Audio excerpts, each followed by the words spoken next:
to a spooky lunch with goosebumps. Attack of the Jack-o'-lanterns by R.L. Stein. Chapter 11. Mom, you have to let me go trick-or-treating. You have to. Or else you'll spoil all of our plans for revenge. Those words almost burst from my mouth, but somehow I held them in.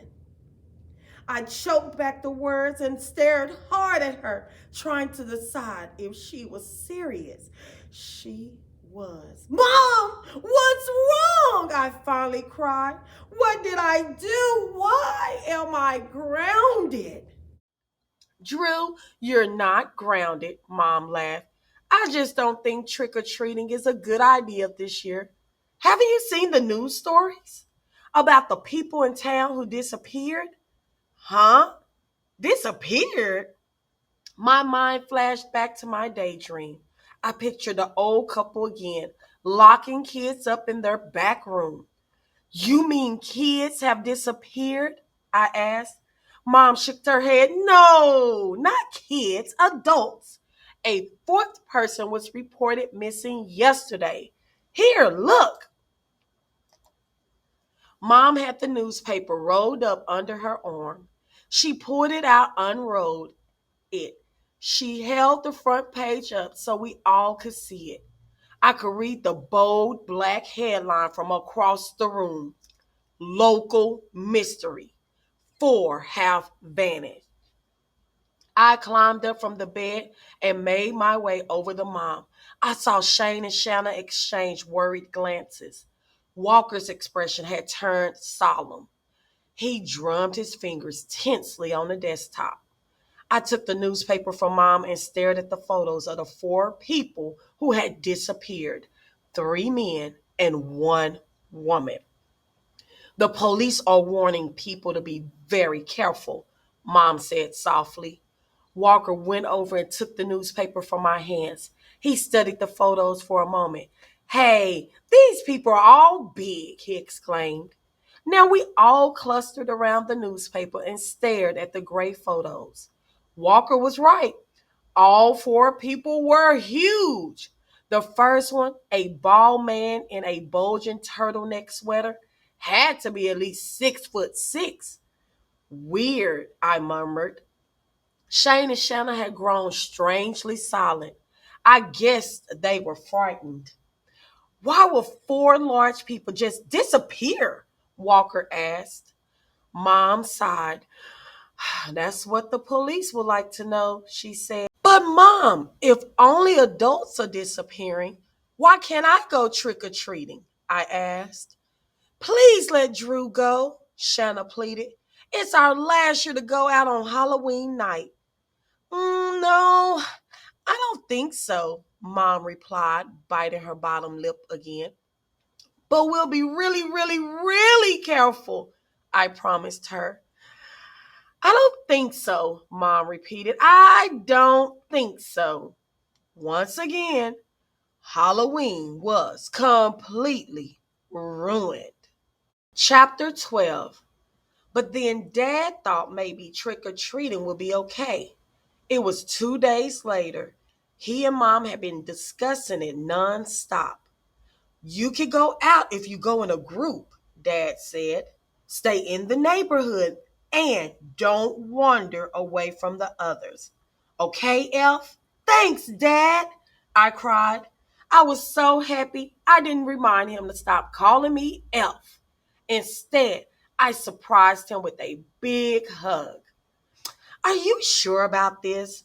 Mom asked. Of course he is, I cried. No way was I going to let them change their minds. I was already halfway to the phone to tell Walker that our plan was back on. There will be 1,000 kids trick-or-treating in the neighborhood, Dad argued.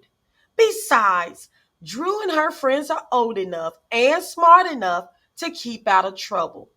Thanks, Dad, I cried again. Mom wanted to keep discussion going. But I ran out of the kitchen and up to my room before she could get a word out. I called Walker and told him the good news. He said he would call Shane and Shanna and tell them to get ready for trick or treat night. Everything was set. I had just one little problem left. I had to convince Tabby and Lee that they should go trick or treating with us. I took a deep breath and called Tabby's house. Her mother said she was over at Lee's helping him get his Halloween costume ready. So I hurried over to Lee's house. It was a gray Saturday afternoon. It had rained all morning and the storm clouds still floated overhead. The front lawn shimmered from the clinging rainwater. I jumped over wide puddles on the sidewalk. I wore a heavy gray sweatsuit, but the air felt damp and cold, and I wished I had put on a jacket over it. I jogged the last block to Lee's house, partly to warm up. I stopped to catch my breath on the front stoop. Then I pushed the doorbell. A few seconds later, Lee answered the door. Whoa! I cried out when I saw his costume. He had bobbing antennas on his head. He wore a fuzzy yellow vest pulled over a black and yellow striped girl's swimsuit. You, you're a bee? I stammered. He nodded. Tabby and I are still working on it. We bought black tights for my legs this morning. Cool, I said. He looked really stupid. But why should I tell him? Tabby greeted me as I stepped into the den. She had opened the package containing the tights and was stretching them out, tugging them hard between her hands. Drew, have you lost weight? She asked. Excuse me? No. Oh, I guess you like your sweatsuit baggy like that, huh? She's so mean. She turned her head away, but I saw her snicker to herself. She thinks she's really funny. Is that your costume? She asked. I decided to ignore her nasty jokes. No, I'm going to be some kind of superhero, I think, I told her. You know, wear a cape and tights. What are you going to be? A ballerina, she replied. She handed the tights to Lee. Here are your bee legs. Do you have some heavy construction paper? What for? Asked Lee. We need to make the stinger, to glue to the back of your tights. No way, Lee protested. No stinger. I don't need a stinger. I'll only sit on it anyway. I let them argue for a few minutes. I kept out of it. Lee finally won. No stinger. Tabby pouted for a while and made faces at him. She hates it when she doesn't get her way, but he's even more stubborn than she is. Listen, guys, I started. Walker and Shane and Shanna and I are all going to trick or treat together this year. I took a deep breath, then asked my question. Want to come with us? Yeah, sure, Lee replied. Okay, Tabby agreed. And that was that. The trap was set. Tabby and Lee were in for the most frightening Halloween of their lives. Unfortunately, we were too. Chapter 13. The week dragged by. I counted the hours till Halloween. Finally, the big night arrived. I was so nervous, I could barely get my superhero costume together. It wasn't much of a costume. I wore bright blue tights and a blue top. I pulled a pair of red boxer shorts over the tights. For my cape, I cut up a red tablecloth we didn't use anymore and tied it around my shoulders. Then I pulled on a pair of white vinyl boots. I had a red cardboard mask that just covered my eyes. Super Drew, I proclaimed to the mirror. I knew the costume was lame, but I didn't care. Tonight wasn't about costumes. It was about terror. It was about scaring two kids to death. I grabbed a large brown shopping bag from the closet to use as a trick or treat bag. Then I scrambled down the stairs, hoping to get out of the house before running into my parents. I hoped to avoid a last minute lecture about how I had to be careful outside. No such luck. Dad stopped me at the bottom of the stairs. Wow, great costume, Elf, he exclaimed. What are you supposed to be? Please don't call me Elf, I muttered. I tried to get past him to the front door, but he blocked my way. Just let me take one photo, he said. I'm kind of late, I told him. I was supposed to meet Walker on the corner at 7:30. It was already a quarter to 8. Be careful out there, my mother called from the den. Dad disappeared to get his camera. I waited at the bottom of the stairs, tapping my hand on the banister. Don't talk to any strangers, Mom called. Very helpful. Okay, one quick shot, Dad said, returning with his camera raised to his eye. Stand against the door. You look great, Drew. Are you Wonder Woman or something? Just a superhero, I mumbled. I've really got to go, Dad. He steadied the camera over his eye. How about a smile? I gave him a toothy grin. He clicked the shutter. Oh, wait. Ah, did it flash? He asked. I don't think I had the flash on. He examined the camera. Dad, I started. I thought about Walker standing by himself on the corner. Walker hated to wait. I knew how tense he'll be, as tense as me. Dad, I've got to meet my friends. If you see anyone suspicious, run away, Mom called from the den. Let's try again, Elf. Dad raised the camera again. Smile. He clicked the shutter. No flash. Whoa! He checked the camera again. Dad, please, I begged. Oh, wow, he murmured. Would you believe it? The battery is dead. He shook his head. I think I have an extra one upstairs. It will only take a second. Dad! I screamed. The doorbell rang. It startled us both. Probably some trick or treaters, Dad said. I leaped to the door and pulled it open. I squinted into the yellow porch light. A boy stood there, all in black. He wore a black sweater and black pants. A black wool ski cap was pulled down over his face, and he wore black gloves. Cute costume, Dad declared. Get him a candy bar, Drew. I groaned. Dad, it's not a trick or treater. It's Walker.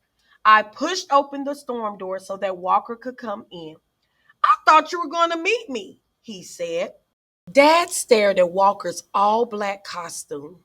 What are you supposed to be? He asked. A dark and stormy night, Walker replied. Huh? Where's the stormy part? I asked. Here, Walker replied. He raised a black plastic water pistol and squirted me in the face. Dad burst out laughing. He thought that was a riot. He called Mom in from the den to take a look. We're never getting out of here, I whispered to Walker. We're going to miss Tabby and Lee. We had the night all planned out, down to the minute.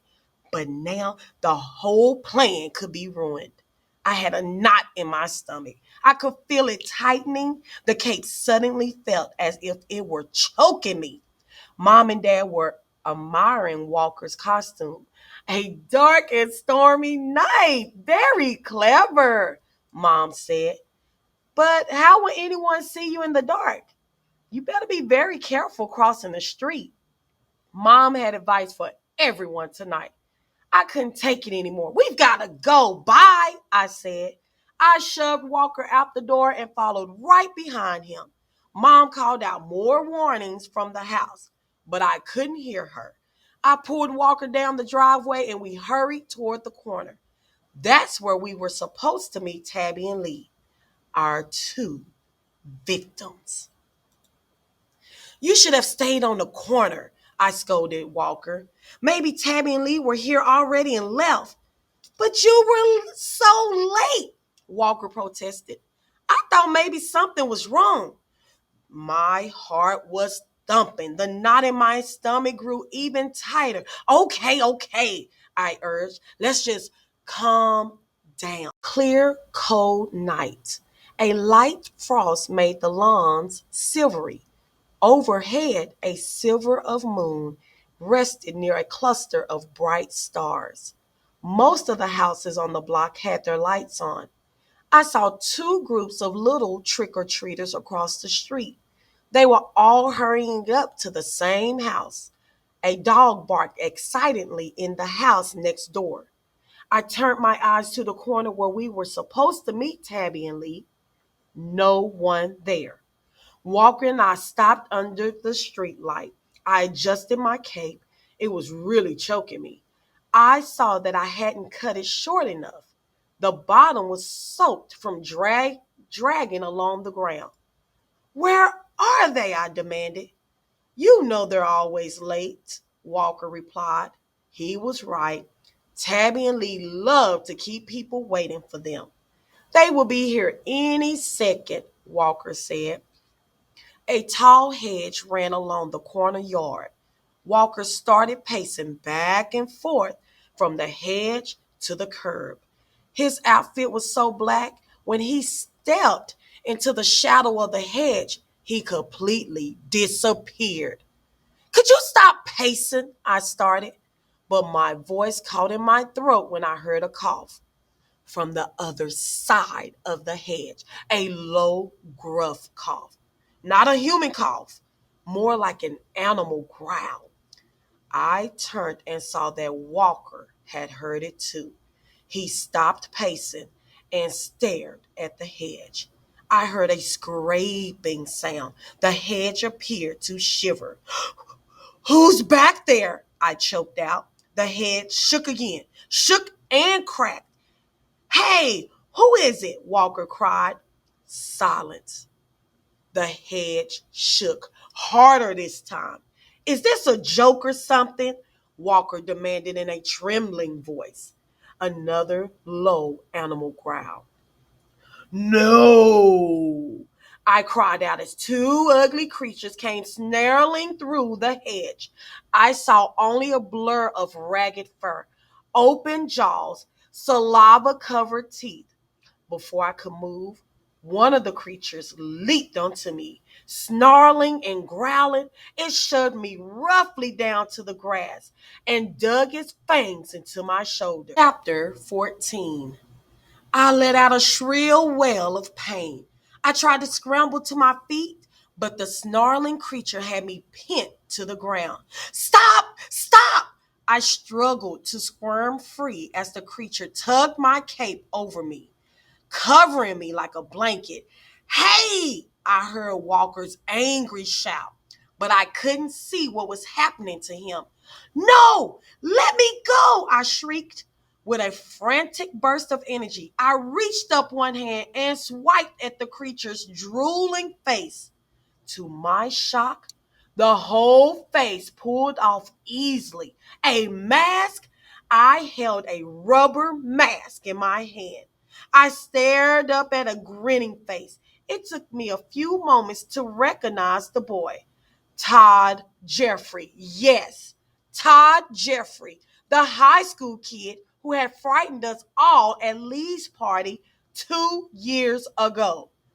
Todd, I murmured. I frantically pulled the cape away from my face. Gotcha good, he whispered.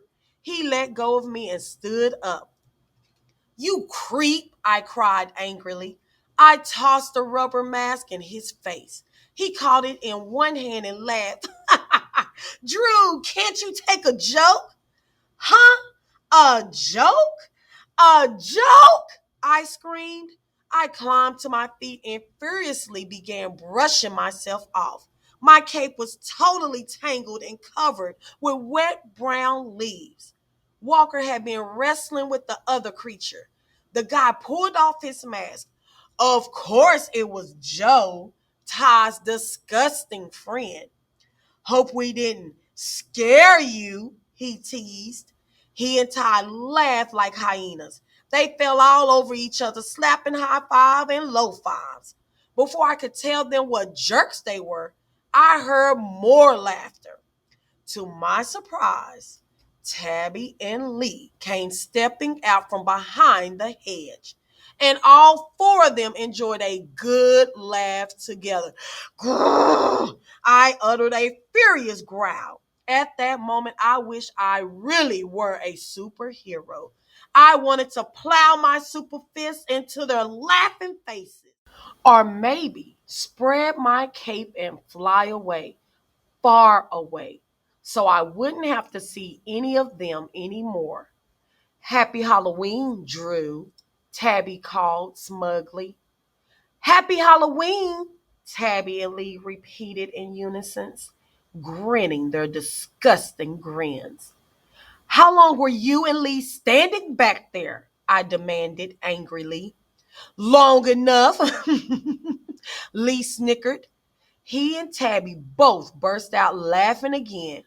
We were standing back there the whole time, Tabby declared. I love Halloween, don't you? I growled under my breath, but I didn't say anything. Keep cool, Drew, I instructed myself. Tabby and Lee and their two high school buddies played a little joke on you, but they won't have the last laugh. When the night is over, I told myself, Walker and I will be the ones who are laughing. When Shane and Shanna arrive, we're going to terrify them, truly terrify them.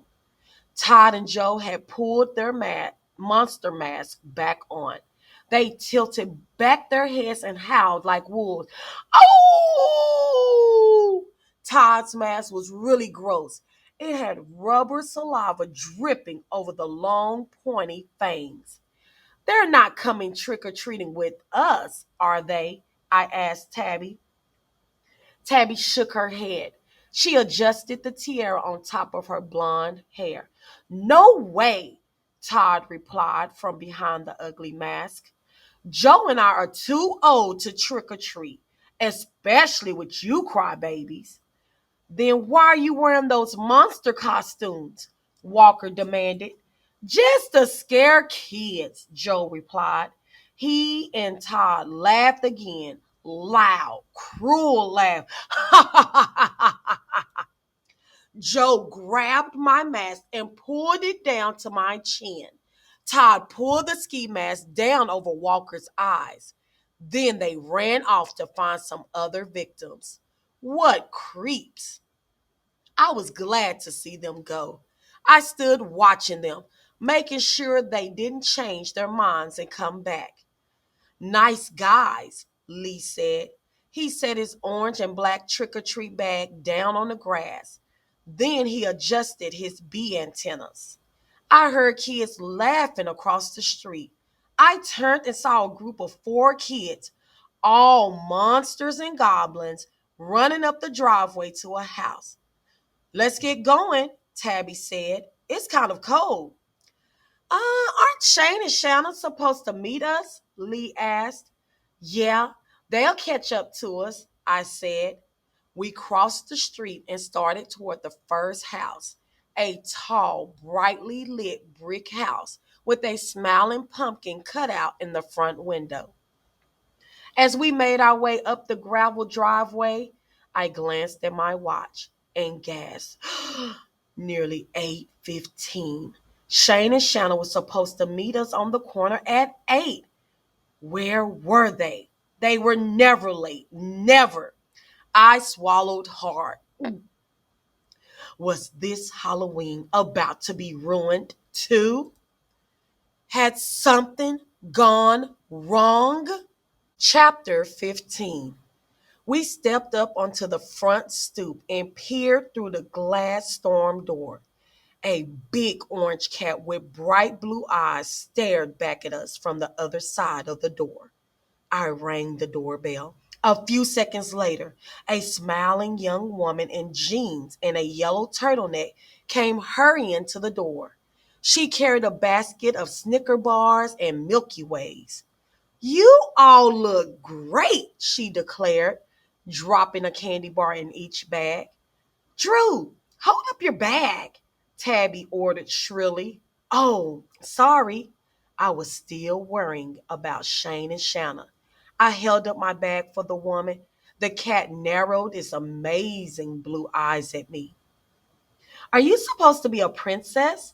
The woman asked Tabby.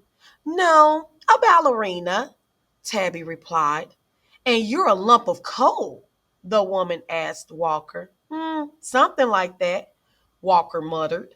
He didn't do his dark and stormy night routine. I guess he was worried about Shane and Shanna too. How fun, the woman said. She pulled the storm door shut. The four of us jumped off her stoop and started across the frost covered grass to the next yard. When I glanced back to the door, I saw the cat still staring out at us.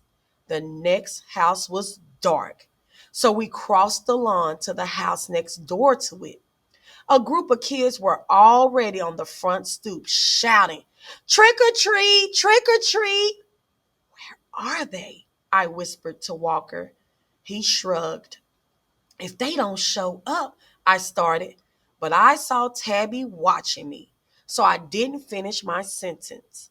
We waited for the kids to leave, then climbed up to the stoop. Two little kids, probably 3 or 4 years old, were handing out little bags of candy corn to everyone. They laughed at Lee's bee costume. They wanted to feel the antennas. The little boy asked Lee where his stinger was. I stuck it in someone, Lee told him. They stared hard at Walker's all black outfit. I think it kind of frightened them. Are you supposed to be a monster? The little girl asked Walker timidly. No, I'm a lump of coal, Walker told her.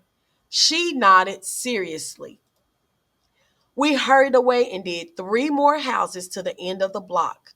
I saw 2 kids that I babysit for. They were in matching robot costumes. I stopped to talk with them for a minute. Then I had to run to catch up to the others. They had crossed the street and had started doing the houses on the other side. A strong gust of wind fluttered my cape. I shivered and glanced nervously at my watch again. Were they? Were Shane and Shanna? The whole plan depended on them. Wow, pretty good haul so far, Lee declared. He held his bag open, studying the contents as we crossed the street. Did you get any Kit Kats? Tabby demanded. I'll trade anyone for Kit Kats. Only one person gave out apples, Lee said, making a disgusted face. He reached into his bag and pulled out the apple. Then he heaved it as hard as he could across the yard. The apple hit a tree trunk with a loud thunk.